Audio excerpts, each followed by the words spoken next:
सत श्री अकाल जी, मैं स्वाति सक्सेना पंजाबी खबरां वेख रहे आप सब का स्वागत करती हूं। खबरें शुरुआत करांगे पर उस तो पहले हेडलाइंस ते।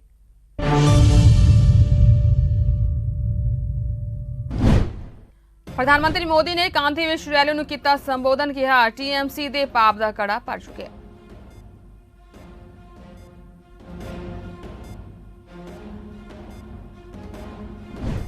मुंबई के साबका पुलिस कमिश्नर परमबीर सिंह वालों महाराष्ट्र के गृह मंत्री अनिल देशमुख खिलाफ दायर सीबीआई जांच की वाली मंग ते सुप्रीम कोर्ट ने सुनवाई तो किया इनकार, कि हाँ पहला हाईकोर्ट जाओ। नैशनल कॉन्फ्रेंस के प्रधान और साबका मुख्यमंत्री डॉक्टर फारूक अब्दुल्ला ने दिता वड्डा बयान, कि देश को बचाने के लिए कांग्रेस को एक्टिव होना पवेगा।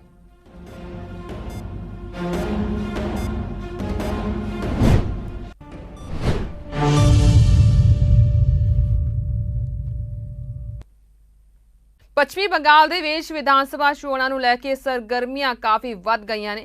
प्रधानमंत्री मोदी ने कांथी विच रैली नूं संबोधन करते हुए कहा है कि हर पासों एक ही आवाज़ आ रही है कि 2 मई नूं दी गई।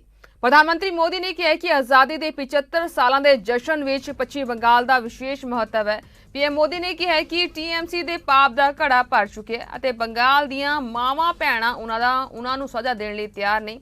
आज़ादी की लड़ाई विच दिते गए हर योगदान नूं हर पीढ़ी तक पहुंचाउणा भाजपा सरकार की पहल है। इसलिए पश्चिमी बंगाल भाजपा के संकल्पां दा भी अहम केंद्र है। दस दिए कि पश्चिमी बंगाल दे विच 27 मार्च तो चोणां की शुरुआत होवेगी और 2 मई नूं इस दे नतीजे ऐलाने जाणगे।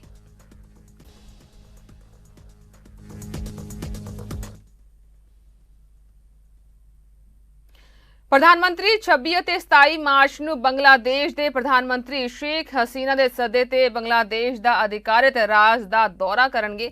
इसकी जानकारी भारतीय विशेष सकत्तर HV श्रृंगला वालों दी गई है। उन्हें कहा है कि मुलाकात साडे दुवल्ले संबंधां विच एक महत्वपूर्ण समय ते हो रही है। बांग्लादेश अपनी आज़ादी की लड़ाई की 50वीं वर्षगांठ मना रहा है। आम आदमी पार्टी के विधायक सोमनाथ भारती ने एम्स के सुरक्षा स्टाफ के हमले के मामले में खुद को दोषी ठहराए जाण और 2 साल की सज़ा सुनाए जाण के हेठली अदालत के आदेश को हाई कोर्ट ने चुनौती दी है। दस दे कि सोमनाथ भारती को फैसला सुनाए जाण मगरों गिरफ्तार किया गया और जेल भेज दिता गया। हाईकोर्ट में दायर अपनी अपील में उन्होंने हेठली अदालत के फैसले को दरकिनार किए जाण और उन्होंने सारे दोषों तो बरी किए जाण की अपील की है। इस्तगासा पक्ष मुताबिक 9 सितंबर 2016 ਨੂੰ ਭਾਰਤੀ ਅਤੇ ਲਗਭਗ 300 ਹੋਰ ਲੋਕਾਂ ਨੇ ਇੱਥੇ ਅਖਿਲ ਭਾਰਤੀ ਆਯੂ ਵਿਗਿਆਨ ਸੰਸਥਾ ਦੀ ਇੱਕ ਕੰਧ ਦੀ ਬਾੜ ਨੂੰ ਇੱਕ JCB ਆਪਰੇਟਰ ਦੀ ਮਦਦ ਨਾਲ ਡਿਗਾ ਦਿੱਤਾ ਸੀ ਅਤੇ ਸੁਰੱਖਿਆ ਸਟਾਫ ਤੇ ਹਮਲਾ ਕੀਤਾ ਸੀ। ਮਾਮਲੇ ਵਿੱਚ ਬੀਤੇ ਜਨਵਰੀ ਨੂੰ ਇੱਕ ਮੈਜਿਸਟ੍ਰੇਟ ਨੇ ਉਹਨਾਂ ਨੂੰ 2 ਸਾਲ ਦੀ ਕੈਦ ਦੀ ਸਜ਼ਾ ਸੁਣਾਈ ਸੀ। ਇਸ ਸਜ਼ਾ ਨੂੰ ਮੰਗਲਵਾਰ ਨੂੰ ਇੱਕ ਸੈਸ਼ਨ ਜੱਜ ਨੇ ਵੀ ਬਰਕਰਾਰ ਰੱਖਿਆ ਸੀ।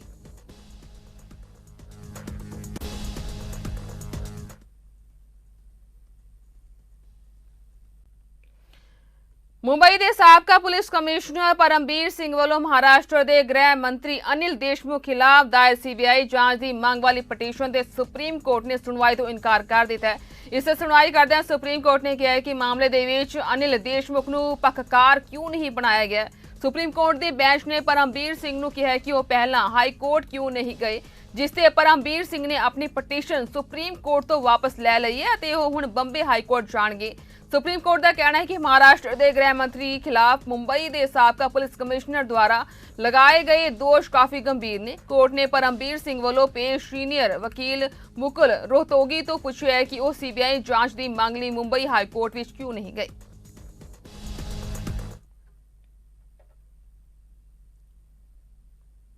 नैशनल कॉन्फ्रेंस के प्रधान और साबका मुख्यमंत्री डॉक्टर फारूक अब्दुल्ला ने कहा कि देश को बचाने के लिए कांग्रेस को एक्टिव होना पवेगा, लोगों दी मुश्किलों को वेखना होगा। फारूक ने कहा कि पहला थालियां वजाइयां कि थालियां वजाउण दे नाल कोरोना चला गया, इस नाल तां कोरोना होर भी वध गया, क्योंकि प्रभु ने कहा कि जो थालियां वजाउण लई कह रहे ने उन्होंने खुद थालियां नहीं वजाइयां। पैंथरस पार्टी की शलाघा करते हुए उन्हें कहा कि इस पार्टी में हिंदू सिख मुसलमान हरेक की इज्जत है, इसने प्रेम के झंडे को कदे डिग्गन नहीं दिता। उन्हें कहा कि सानू पैंथरस पार्टी ने मजबूत करना होगा, उन्होंने ताकतों के खिलाफ लड़ना होगा जो सानू तोड़ना चाहदियां ने। साडी रियासत नू 2 हिस्सों दे विच तोड़ दिता गया, जमीन नू वंड दिता गया, पर साडे दिलां नू ओह नहीं तोड़ सकते।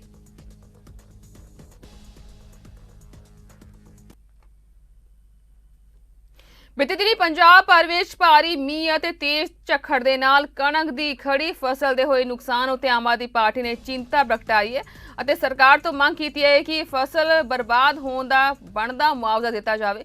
ਵਿਧਾਨ ਸਭਾ ਵਿੱਚ ਵਿਰੋਧੀ ਧਿਰ ਦੇ ਆਗੂ ਹਰਪਾਲ ਸਿੰਘ ਚੀਮਾ ਨੇ ਕਿਹਾ ਕਿ ਬੀਤੇ ਦਿਨੀ ਪੰਜਾਬ ਵਿੱਚ ਪਏ ਭਾਰੀ ਮੀਂਹ ਅਤੇ ਚੱਲੀ ਤੇਜ਼ ਹਨੇਰੀ ਨੇ ਖੇਤਾਂ ਵਿੱਚ ਪੱਕੀ ਕਣਕ ਦੀ ਫਸਲ ਨੂੰ ਵੱਡਾ ਨੁਕਸਾਨ ਕੀਤਾ ਹੈ। ਇਸ ਬਾਰਿਸ਼ ਨਾਲ ਕਣਕ ਦੇ ਝਾੜ ਉੱਤੇ ਵੀ ਵੱਡਾ ਅਸਰ ਪਵੇਗਾ। ਉਹਨਾਂ ਕਿਹਾ ਕਿ ਜਿਸ ਸਮੇਂ ਪੰਜਾਬ ਸਰਕਾਰ ਦਾ ਫਰਜ਼ ਬਣਦਾ ਹੈ ਕਿ ਉਹ ਆਪਣੇ ਸੂਬੇ ਦੇ ਕਿਸਾਨਾਂ ਦੀ ਬਾਹ ਫੜੇ। ਉਹਨਾਂ ਪੰਜਾਬ ਸਰਕਾਰ ਤੋਂ ਮੰਗ ਕੀਤੀ ਹੈ ਕਿ ਸਰਕਾਰ ਕਿਸਾਨਾਂ ਦੀਆਂ ਸਮੱਸਿਆਵਾਂ ਨੂੰ ਮੁੱਖ ਰੱਖਦੇ ਹੋਇਆਂ ਤੁਰੰਤ ਗਿਰਦਾਵਰੀ ਕਰਾਉਣ ਦੇ ਹੁਕਮ ਜਾਰੀ करे। ਉਹਨਾਂ ਮੁੱਖ ਮੰਤਰੀ ਕੈਪਟਨ ਅਮਰਿੰਦਰ ਸਿੰਘ ਤੋਂ ਮੰਗ ਕੀਤੀ ਹੈ ਕਿ ਤੁਰੰਤ ਗਿਰਦਾਵਰੀ ਕਰਵਾ ਕੇ ਕਿਸਾਨਾਂ ਦੀ ਫਸਲ ਦੇ ਹੋਏ ਨੁਕਸਾਨ ਦਾ ਬਣਦਾ ਮੁਆਵਜ਼ਾ ਦਿੱਤਾ ਜਾਵੇ।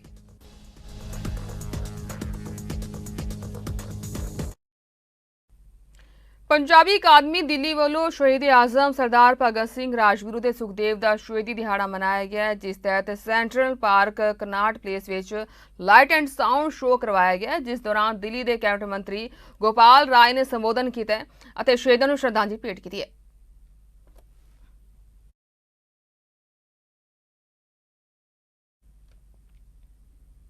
कौमी अनुसूचित जाति कमीशन के चेयरमैन विजय सांपला मोगा विच गोली मार के 2 सकिया भैणों के कतल के मामले के पिंड सेखा खुर्द विखे पहुंचे और पीड़ित परिवार के नाल मुलाकात की है। इस मौके उन्होंने कहा कि दोषी को सख्त सजा मिलनी चाहिए है।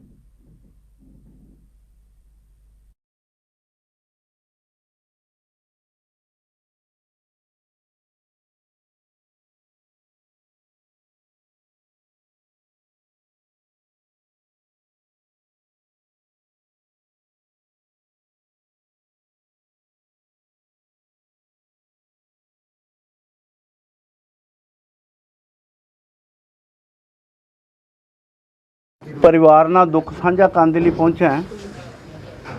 उत्थे इस घटना की पूरी जानकारी के लिए प्रशासनिक अधिकारियों के नाल भी बैठक की है और लैंड वास्ते भी असी जिहड़ा उहदे च पुलिस की कारगुजारी की रही है उहदे वास्ते भी गल की है।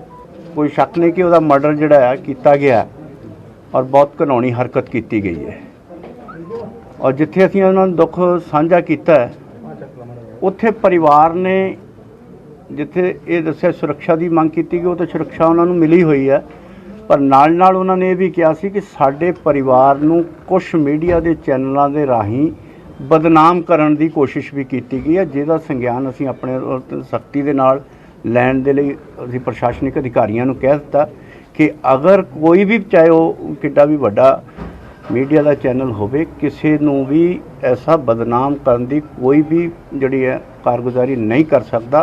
अगर करेगा तो वो भी PO एक्ट दे विच प्रिवेंशन ऑफ एट्रोसिटी एक्ट दे विच ही जिहड़ा आउंदा है, क्योंकि 2016 की जिहड़ी अमेंडमेंट भी हो गई उहदे च बहुत सारियां चीज़ां भी आईयां और इस करके असीं उन्हां तुहाडे सारे वीरां नूं भी अपील करते हैं कि इस केस नूं इनकुआरी करन दा अधिकार जिहड़ा वो पुलिस दे कोल है, ਤੁਹਾਡੇ कोल भी उसकी जान की चर्चा करने की अधिकार होंदा है, पर किसी को बदनाम करने का अधिकार नहीं होंदा।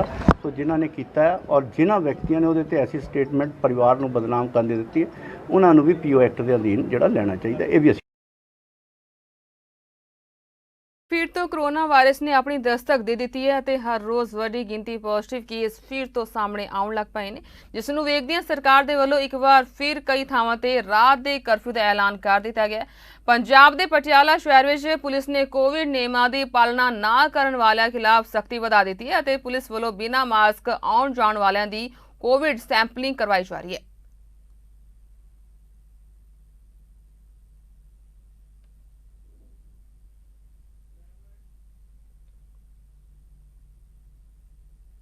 कोरोना महामारी ਨੂੰ ਵੇਖਦਿਆਂ ਜਗਰਾਓ SSP ਚਰਨਜੀਤ ਸਿੰਘ ਸੋਹਲ ਦੇ ਨਿਰਦੇਸ਼ਾਂ ਤੇ ਜਗਰਾਓ ਸਦਰ ਪੁਲਿਸ ਨੇ ਥਾਣਾ ਮੁਖੀ ਦੀ ਅਗਵਾਈ ਵਿੱਚ ਜਗਰਾਓ ਸਦਰ ਪੁਲਿਸ ਨੇ ਜਗਰਾਓ ਮੋਗਾ ਰੋਡ ਤੇ ਚੂਹੜ ਚੱਕ ਦੇ ਨੇੜੇ ਕੈਂਪ ਲਗਾ ਕੇ ਲੋਕਾਂ ਦੇ ਟੈਸਟ ਕੀਤੇ ਤੇ ਮਾਸਕ ਵੰਡੇ। ਇਸ ਮੌਕੇ ਜਾਣਕਾਰੀ ਦਿੰਦੇ ਹੋਏ ਪੁਲਿਸ ਅਧਿਕਾਰੀ ਨੇ ਲੋਕਾਂ ਨੂੰ ਤਾਇਦ ਕੀਤੀ ਹੈ ਕਿ ਉਹ ਸਰਕਾਰ ਵੱਲੋਂ ਦਿੱਤੀਆਂ ਹਦਾਇਤਾਂ ਦੀ ਪਾਲਣਾ ਜ਼ਰੂਰ ਕਰਨ।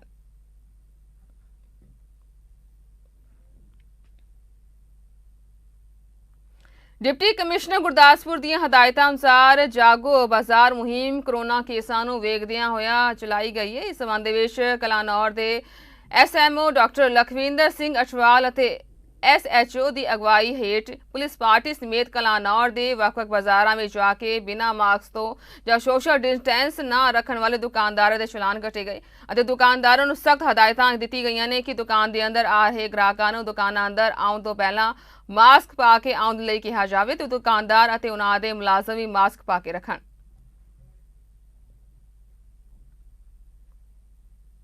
हर बार की तरह इस बार भी कौमी त्यौहार होला मोहल्ला किला श्री आनंदगढ़ साहिब विखे आरंभ हो गया। जे गल की जाए इंतजामां दी तां इत्थे जिला रूपनगर प्रशासन दे वल्लों होला मोहल्ला नूं लैके संगतां दी सुरक्षा दे लई पुख्ता प्रबंध दा इंतजाम किया गया अते इन्हां शब्दां दा प्रगटावा जिला रूपनगर दे SSP डॉक्टर अखिल चौधरी ने पत्रकारां नाल गलबात दौरान किया।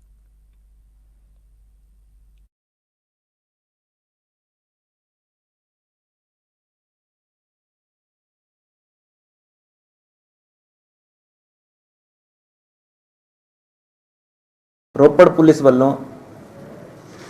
ਸਾਰੀ ਤਿਆਰੀਆਂ ਸਿਕਿਉਰਿਟੀ ਅਰੇਂਜਮੈਂਟਸ ਟ੍ਰੈਫਿਕ ਡਾਇਵਰਜਨਸ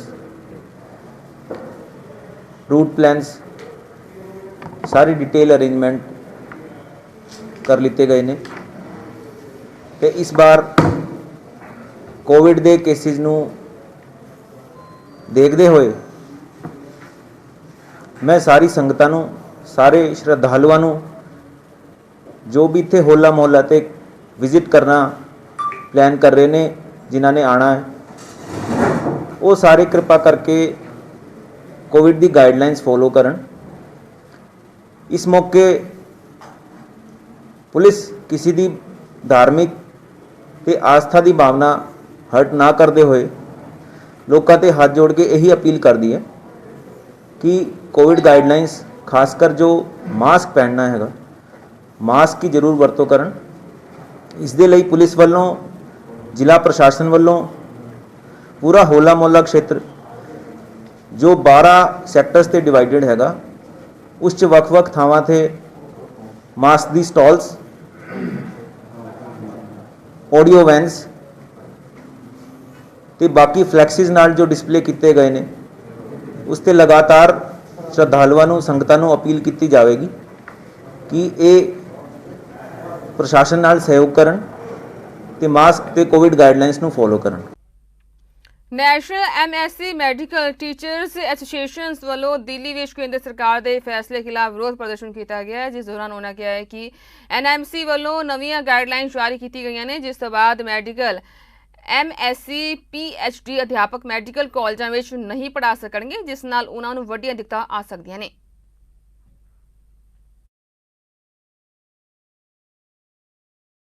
सब मिल एकत्रित हुए हैं इसलिए कि हम विरोध कर रहे हैं NMC की गाइडलाइन की जिसमें से जिस गाइडलाइन के चलते आज के तारीख में जो मेडिकल MSc PhD धारक जो टीचर थे आज वो काम नहीं कर पा रहे हैं, मेडिकल कॉलेज में नहीं पढ़ा पा रहे हैं। आज से पहले से 60s के समय से हम लोग मेडिकल कॉलेज में बच्चों को पढ़ाते हैं। मेडिकल कॉलेज पूरे दुनिया में MSc PhD फैकल्टीज़ पढ़ाते हैं मेडिकल MBBS स्टूडेंट्स को और हर देश में एक अनुपात में ये होता है।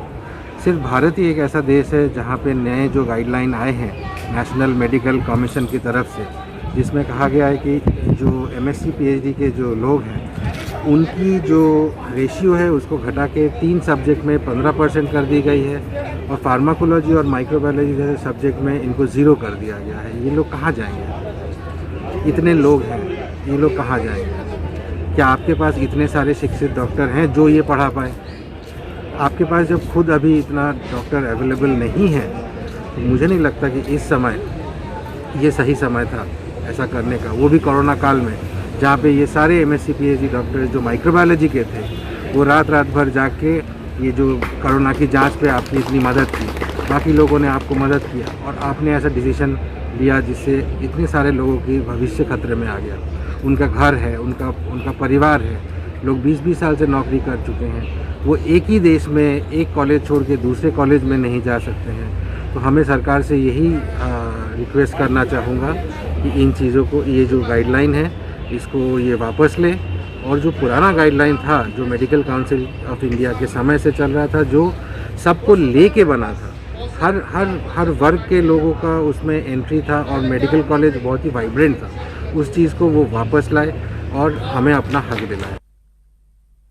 ਹੁਸ਼ਿਆਰਪੁਰ ਵਿੱਚ Punjab state ministerial services union ਵੱਲੋਂ ਪੰਜਾਬ ਸਰਕਾਰ ਵੱਲੋਂ ਲਏ ਗਏ ਮੁਲਾਜ਼ਮ ਮਾਰੂ ਫੈਸਲਿਆਂ ਦੇ ਵਿਰੋਧ ਦੇ ਵਿੱਚ ਸੱਤਾਧਾਰੀ ਕਾਂਗਰਸ ਸਰਕਾਰ ਖਿਲਾਫ ਰੋਸ ਪ੍ਰਦਰਸ਼ਨ ਕੀਤਾ ਗਿਆ। ਇਸ ਮੌਕੇ ਪੰਜਾਬ ਸਰਕਾਰ ਦੇ ਖਿਲਾਫ ਨਾਅਰੇਬਾਜ਼ੀ ਕਰਦਿਆਂ ਮੁਲਾਜ਼ਮ ਆਗੂਆਂ ਨੇ ਕਿਹਾ ਕਿ ਸਰਕਾਰ ਤੇ ਮੁਲਾਜ਼ਮ ਮਾਰੂ ਫੈਸਲਿਆਂ ਦੇ ਵਿਰੋਧ ਦੇ ਵਿੱਚ ਮੁਲਾਜ਼ਮਾਂ ਵੱਲੋਂ ਕੰਮ ਦੌਰਾਨ 22, 23 ਅਤੇ 24 ਮਾਰਚ ਨੂੰ ਕਾਲੇ ਬਿੱਲੇ ਲਗਾ ਕੇ ਸਰਕਾਰ ਵਿਰੁੱਧ ਰੋਸ ਜਤਾਇਆ ਜਾਵੇਗਾ ਅਤੇ ਅੱਜ ਮੁਲਾਜ਼ਮਾਂ ਵੱਲੋਂ ਗੇਟ ਰੈਲੀ ਵੀ ਕੱਢੀ ਜਾ ਰਹੀ ਹੈ। ਉਹਨਾਂ ਕਿਹਾ ਕਿ ਸਰਕਾਰ ਮੁਲਾਜ਼ਮਾਂ ਨੂੰ ਡੀਏ ਨਹੀਂ ਦੇ ਰਹੀ ਹੈ ਅਤੇ ਪੇ ਕਮਿਸ਼ਨ ਦੀ ਰਿਪੋਰਟ ਨੂੰ ਲੈ ਕੇ ਵੀ ਸਰਕਾਰ ਟਾਲ ਮਟੋਲ ਦੀ ਨੀਤੀ ਹੀ ਅਪਣਾ ਰਹੀ ਹੈ।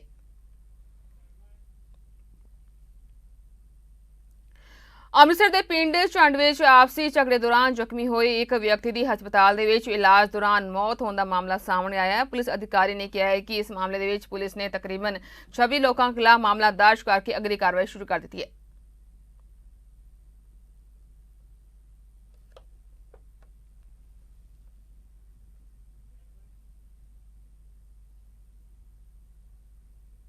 ਨਸ਼ਾ ਵਿਰੋਧੀ ਵਿੱਢੀ ਮੁਹਿੰਮ ਤਹਿਤ ਜੈਤੋ ਪੁਲਿਸ ਨੂੰ ਉਸ ਵੇਲੇ ਵੱਡੀ ਸਫਲਤਾ ਹਾਸਲ ਮਿਲੀ ਹੈ ਜਦੋਂ 4500 ਨਸ਼ੀਲੀਆਂ ਗੋਲੀਆਂ ਸਮੇਤ ਇੱਕ ਦੋਸ਼ੀ ਨੂੰ ਕਾਬੂ ਕੀਤਾ ਗਿਆ। ਇਸ ਮੌਕੇ ਥਾਣਾ ਮੁਖੀ ਨੇ ਕਿਹਾ ਕਿ ਜੈਤੋ ਥਾਣਾ ਦਾਣਾ ਮੰਡੀ ਕੋਲ ਗੁਪਤ ਸੂਚਨਾ ਦੇ ਆਧਾਰ ਤੇ ਇੱਕ ਸ਼ੱਕੀ ਨੌਜਵਾਨ ਨੂੰ ਰੋਕਿਆ ਗਿਆ ਹੈ, ਜਿਸ ਦੀ ਤਲਾਸ਼ੀ ਲੈਣ ਤੇ ਉਸ ਕੋਲੋਂ 4500 ਨਸ਼ੀਲੀਆਂ ਗੋਲੀਆਂ ਬਰਾਮਦ ਕੀਤੀ ਗਈਆਂ ਨੇ। ਪੁਲਿਸ ਵੱਲੋਂ ਮੁਲਜ਼ਮਾਂ ਖਿਲਾਫ ਕਾਨੂੰਨੀ ਕਾਰਵਾਈ ਕੀਤੀ ਜਾ ਰਹੀ ਹੈ।